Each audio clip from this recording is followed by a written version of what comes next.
sobrang bango niya tapos May actually dagat. Wait lang. Baka ano to? hindi naman, Baka ano to?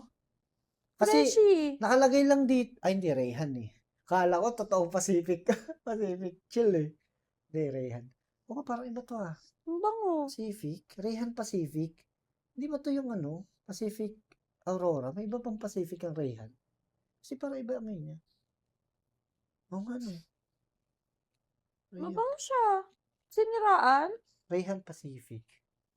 May iba bang Rayhan Pacific? Kasi kung Pacific Aurora to, parang iba yung may Ang yung sarap naman pagkaalala. nito. Parang, para din siyang ano, amoy bagong ligo na medyo ano.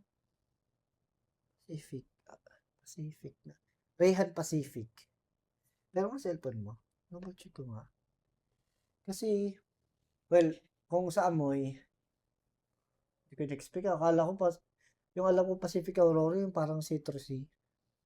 Ang bango nito.